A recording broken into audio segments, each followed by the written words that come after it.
میرے غوث پاک جیلانی رضی اللہ تعالیٰ عنہ تقریر کر رہے تھے تو بارش آ گئی، 70,000 کا مجمع، اور بغیر سپیکر کے تقریر، اور جیسی سمجھ پہلے بیٹھے آدمی کو آ رہی ہے ویسی آخری کو بھی آ رہی ہے۔ بارش آ گئی، بارش، اور جل تھل می برسنے لگا تو غوث پاک تقریر کرتے جا رہے ہیں، ہلکے بھی ادھر ادھر نہیں ہوئے، بس 2 جملے کہے تقریر روک کے، کہنے لگے اللہ تو دلوں کے حال تو جانتا ہی ہے، اگر یہ بندے میں نے اپنے لیے اکٹھے کیے ہیں تو بھگا دے سارے، اور اگر تیرے لیے اکٹھے کیے ہیں تو پھر بھی تیری مرضی ہے۔ لوگ کہتے ہیں یہ 2 جملے تھے کہ کمال تھا۔ پھر بغداد سارے میں بارش ہوتی تھی پر وہاں نہیں ہوتی تھی جہاں غوث اعظم کی محفل ہوتی تھی۔ پھر نہ بادل بھی ذرا ہٹ کے برستا تھا کہ یہاں سے ہٹ کے برسو، یہاں شیخ عبد القادر جیلانی لوگوں کو مصطفیٰ کا دین پڑھا رہے ہیں، ہٹ کے گزرتا تھا۔ آپ نے واعظ فرمایا، تبلیغ فرمائی، 400 آدمی کاغذ قلم لے کے بیٹھتے تھے جو غوث اعظم کے بیانات لکھتے تھے،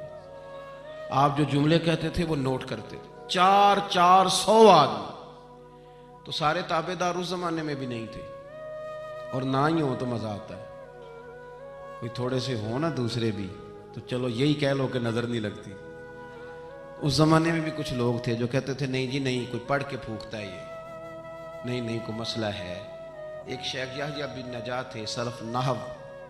کے امام تھے، تو وہ بھی کہنے لگے اپنے ایک شاگرد تھے کہ تیرا پیر کیا سگاتا ہے لوگوں کو اتنی دنیا جاتی ہے، تو وہ مرید تھے نا، شاگرد ان کے تھے، کہنے لگے کوئی نہیں حضرت صاحب، یہ کون سا مشکل مسئلہ، میرے ساتھ چلیں، چل کے دیکھ لیں، تو وجہ میرا محبوب نہیں ڈٹھا جنوں ویک کے چند شرماوے، نا چل دیکھ لیتے ہیں، آ جا۔ تو شیخ کہتے میں پہلے دن گیا تھا میں چہرے پہ کپڑا ڈال کے، کوئی دیکھے نہ کہ اتنا بڑا مفتی بھی کسی کی تقریر سنتا ہے۔ امام راضی کہتے ہیں علم بھی حجاب بن جاتا ہے، نہیں تربیت نہیں ہونے دیتا، بندہ کہتا ہے میں پڑھا لکھا ہی بڑا، اڑ جاتا ہے۔ شیخ یحییٰ کہتے ہیں میں چہرے پہ کپڑا ڈال کے گیا، پر جب غوث پاک کی محفل میں بیٹھا، رب رسول کی بات سنی، یوں لگا کہ ساری باتیں میری کر رہے ہیں، یہ میری تربیت ہو رہی ہے۔ پھر کپڑا آہستہ آہستہ سرکنے لگا، پھر میرے دل میں ایک دفعہ خیال آیا کہ لوگ دیکھ لیں گے کہ اتنا بڑا ہو کہ تو بھی تقریر سنتا۔ پھر میں نے کہا جس نے دیکھنا ہے دیکھے، ابا ٹھیک ہو گیا، غلامی کر لی تو کر لی، آزم یہاں تے لائیے ہی نہ تے جے لائیے تے پھر توڑ نہیں پائیے، دیکھنا جس نے وہ دیکھے۔ حضرت غوث اعظم رضی اللہ تعالیٰ عنہ کی محفل میں بیٹھا، کہتے میں نے عجیب نظارہ دیکھا، غوث پاک کی تقریر ختم ہوئی تو ادھر سے 5 بندے کھڑے ہوئے، حضور چور تھے پر آپ کی بات نے دل صاف کر دی، آج کے بعد پکی توبہ کر دی، محنت کر کے لوگوں کا مال بھی واپس کریں گے۔ پھر 10 ادھر سے کھڑے ہوئے، حضور بڑا لوگوں کو لوٹا ستایا، آبرو ریزی کی، آج ہم امیر ہو کے غریبوں کے پیر پکڑیں گے جا کے۔ 10 وہاں سے کھڑے ہوئے، حضور ہماری ماں روتی رہی پر ہم نے سنا نہیں، پر آپ کے قربان جائیں، جو آج آپ نے رنگ بھرا ہے نا، آج انشاءاللہ تب تک نہیں سوئیں گے جب تک اماں دعا نہ کر دیں، جب تک راضی نہ ہو جائے۔ جب یہ رنگ دیکھا نا، شیخ یحییٰ کہتے ہیں میں تو پھر بدل گیا، اگلے دن میں ایک دھاگا لے گیا لمبا سارا، آج میں نے گننا ہے کتنے بندے توبہ کرتے ہیں۔ ہماری محفلوں میں نوٹ گنے جاتے ہیں، نوٹ، اور 3 بندے ہوتے ہیں نوٹ گننے والے، اور شرم آتی،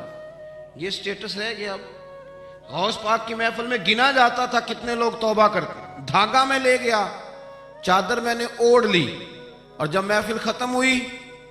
تو میں حضور غوث اعظم کے قریب ہی ممبر کے بیٹھا تھا، 5 بندے کھڑے ہوئے آج توبہ کرتے ہیں، میں نے 5 گرہیں لگائیں، بعد میں گن لوں گا، یہ طریقہ تھا اس دور میں گننے کا، گرہ لگا لو، گنڈ لگا لو، کہتے ہیں 5 لگائیں، پھر 6 کھڑے ہوئے، جلدی سے 6 لگائیں، پھر 7 کھڑے ہوئے توبہ کرنے والے، کہتے ہیں 6 7 تھے، میں لگاتا رہا، پھر 20 25 40 پھر 50 پھر 100 کھڑا ہونے لگا۔ اب میرے لیے گرے لگانی مشکل ہو گئی، میں کبھی بندے گنوں، کبھی غوث پاک کو دیکھوں، کبھی دھاگا دیکھوں۔ جب میں پوری طرح الجھ گیا نا تو حضور غوث اعظم نے کرم کی نظر ڈالی اور فرمانے لگے یحییٰ یار تو نے عجیب کام شروع کیا ہے، میں دلوں کی گریں کھولتا جاتا ہوں، تو لگاتا جاتا ہے، میں یہاں گریں کھول رہا ہوں اور تو لگا رہا ہے، اور پھر بھی اپنی کرامت نہیں بنائی، فرمانے لگے یہ میری وجہ سے توبہ نہیں کر رہے، یہ خدا کے فضل سے کر رہے، اور فرمایا یحییٰ خدا کا فضل گنا نہیں جا سکتا، وہ شمار نہیں کیا جا سکتا۔ 5000 یہودی اور عیسائی غوث اعظم فرماتے ہیں وہ ہیں جنہیں میں جانتا ہوں جو میرے ہاتھ پہ کلمہ پڑھ کے مسلمان ہوئے۔ آپ آج کروڑوں کی آبادی میں رہتے ہیں نا، اس لیے 5,000 کو چھوٹا سمجھتے ہیں، اور جہاں آبادی کل 25,000 ہو، اور اس علاقے میں یہودی عیسائی ہوں ہی اتنے، اور وہ سارے ہی آ کے غوث پاک کے ہاتھ پہ کلمہ پڑھ جائیں، پھر آپ اندازہ فرمائیں کہ حال کیا ہوگا۔ اور جنہوں نے توبہ کری وہ تو لاکھوں میں، گنے نہیں جا سکتے۔ پتہ کیا ہے، ہم لوگوں نے نا دین کو اس کے مزاج کے مطابق سمجھنا ہے، پھر ہمیں دین فائدہ دے گا۔ غوث اعظم رضی اللہ تعالیٰ عنہ صبح مدرسے میں بیٹھ کر سبق پڑھاتے تھے، اسباق بھی پڑھاتے تھے، بچوں کو سبق دیتے تھے، اور باقاعدہ سبق جو کتاب و سنت کے ہمارے مدارس میں مروجہ اسباق ہیں وہ پڑھایا کرتے تھے، اور صبح کے وقت تفسیر کا درس دیتے تھے، عصر کے بعد فقہ پڑھاتے تھے۔ آپ یہ دیکھو یار، ایک بات اچھی طرح سمجھنا، ایک صوفی صاحب تربیت کر رہے ہیں اپنے لفظوں کے ساتھ، اس تربیت میں زیادہ اثر ہوگا کہ اگر وہ قرآن پاک کی آیت پڑھ کے تربیت کریں گے تو اس میں زیادہ اثر ہوگا۔ لوگ سمجھتے نہیں بات کو، کہتے ہیں جی وہ حضرت کی باتیں سن کے آئے ہوں۔ او بھائی، حضرت اگر درس قرآن دیں گے تو وہ نکلے گا حضرت کے منہ سے ہی، پر پیغام اللہ رسول کا ہوگا۔ وہ تربیت اس رنگ میں کریں۔ اگر وہ درس حدیث دیں گے تو وہ سمجھائیں گے ہمیں ہی، پر پیچھے جو بات ہوگی وہ مدینے والے رسول کی ہوگی۔ یہ ہمارے بزرگوں نے، اس کو آپ سمجھ لیں کہ تربیت قرآن و سنت ہے۔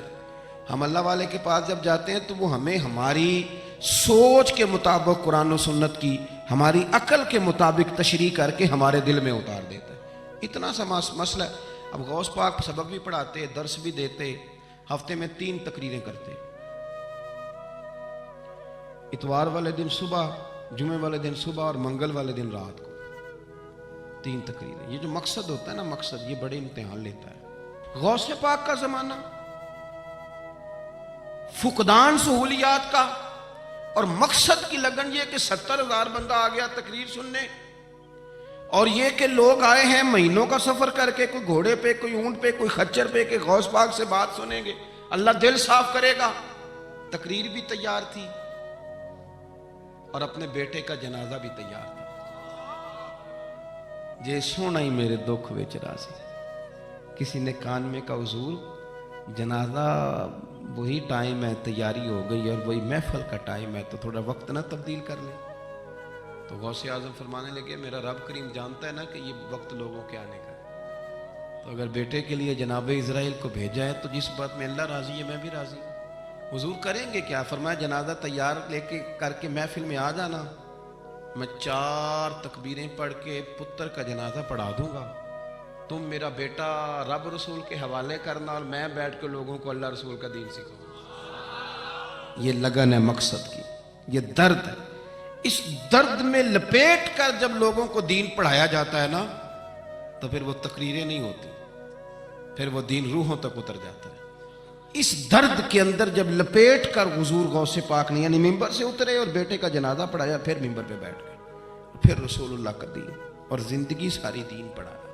اور ساری زندگی پیغام دیا، اور اللہ کے بندوں سے پیار کیا، رب کریم کے بندوں سے محبت کی۔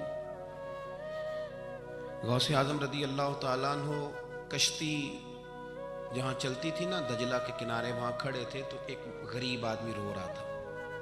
تو غوث اعظم رضی اللہ تعالیٰ عنہ نے اسے بلا کے کہا کیوں روتے ہو؟ کہنے لگا حضور غریبی مستقل رونے والا مضمون ہے،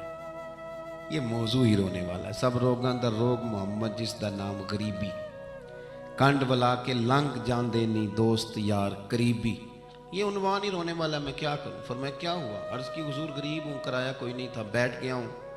کشتی پہ، ملا مجھے جانتا ہے، میرے محلے کا ہے، میں نے اسے کہا پیسے بعد میں لے لینا، تو مجھے سفر کرا دے، لیکن اس نے کہا میں نے مفت خوروں کے لیے کشتی نہیں بنائی، نیچے اتار دیا۔ حضور چلو نہ لے جاتا بات الگ تھی، لیکن سارے محلے داروں میں جو میری ذلت ہوئی وہ مجھے بڑی تکلیف کر گئی۔ غوث پاک نے خالی تسلی نہیں دی، میری تھپکی نہیں دی، گھر گئے 100 دینار لائے، ملاح کو بلایا، اس کو 100 دینار تھما کے فرمانے لگے آج کے بعد جو غریب آئے نا اسے رسوا نہ کرنا، اسے عبد القادر جیلانی کے کرائے پہ سفر کرا دے، اسے عبد القادر جیلانی کے کرائے پہ سفر کرانا، یہ کرایہ، اور جب ختم ہو گئے تو پیسے اور بھی دوں گا۔ لوگوں سے پیار کیا، اللہ کے بندوں سے محبت فرمائی، آنے والوں کا خیال رکھا۔